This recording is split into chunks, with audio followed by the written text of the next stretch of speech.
it was more like, okay, I get that you're here. I wish you the best, but it's not the time.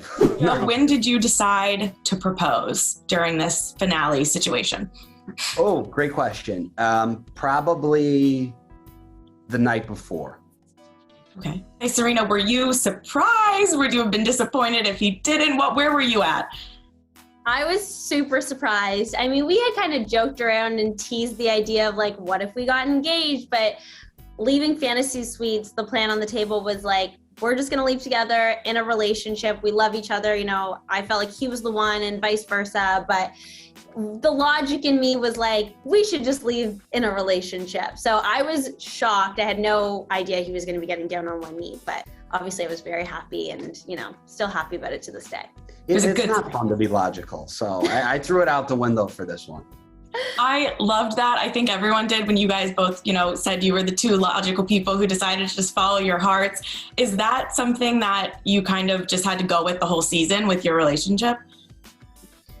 Yeah, definitely. I feel like we are such logical people. That's why this kind of environment works for us, is because we both really do everything we can to push ourselves to follow our emotions, and with the help of the show and the producers and all the people that know us so well and are helping us do that, I mean, it allows us to kind of, it's cheesy, but like follow our hearts, and which is, not always our first instincts. And I think we really let ourselves go. And I would say up until, I would say a week before prior to the engagement, we were both on the same page of leaving together. So when you get to that level as quickly as we did, you just, next thing you know, you're down on one knee and boom. I love it.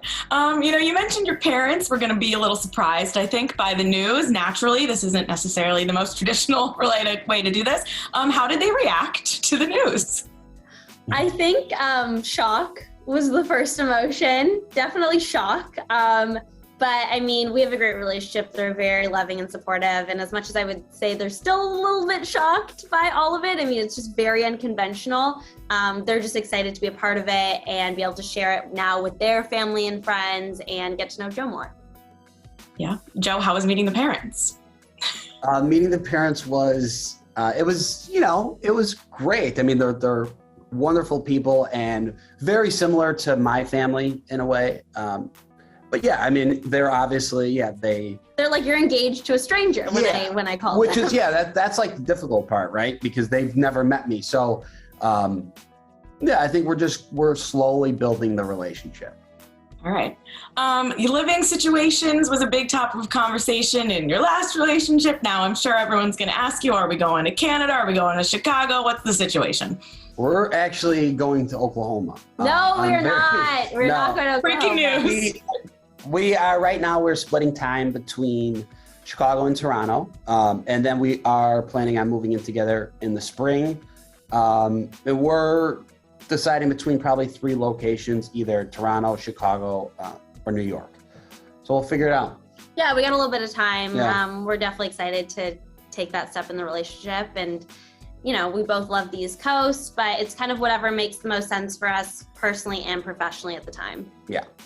Age is another thing that comes up a lot. For you guys, has the age difference proved to be any issue? Is it just something you joke about? You know what? I feel like Serena is very mature and I'm very immature. So I feel like we do end up, because of that, we meet in the middle, which is perfect. Yeah, I think in the beginning, the age difference was such a shock right out of the gate. Like, oh my gosh, I've never dated someone 11 years older than me. But over time, age really just becomes just a number, and it really hasn't phased us or affected our relationship. Yeah. I have to ask you about Kendall. Obviously showed up last night, kind of had a similar conversation to one you guys maybe had already. What was your take watching that back? And do you have any resentment or animosity towards her for kind of showing up again? I don't have any resentment. It was a little confusing. It was the timing, I would say wasn't the best. I was just really focused on Serena and getting to that moment. I had a ring in my back pocket. So it was more like, okay, I get that you're here. I wish you the best, but it's not the time. Now is not the time. So, but you know, I hope she's happy. Serena, do you feel the same way? Have either of you heard from her since? Yeah, I definitely feel the same way as Joe. I mean, I hope she's happy. I wish her the best. And, you know, we're just happy to focus on our relationship now and kind of keep those special moments between us and keep them private and special in their own way. But yeah, I mean, we haven't heard from her since. I haven't heard from her since. So yeah. I mean, we're in Canada. We're going to go to dinner tonight. So hopefully, like, one of your exes doesn't show up at the table. I think. Yeah. Score. Maybe we should send one of her next. You know what? Maybe we need to even it out a little bit. Maybe I'll make a couple calls. Yeah, I think so. All right. Long engagement, short engagement. Do you have any thoughts on that or wedding dates yet? Or are you just focusing on the move? Yeah, I think we're taking it slow. We're going to focus on the move and just really focus on our relationship and let it happen like we do. Yeah. What did we do? We opened up our hearts. Is that what we said? We followed our heart. Followed our hearts. Yeah, we'll follow our heart. We'll see where it takes us. No, like we did things out of order. We're gonna do the move, and then maybe in a year we'll start talking about wedding stuff. Yeah, we threw logic out the window. Now we're bringing it back. Yeah. And we take our time.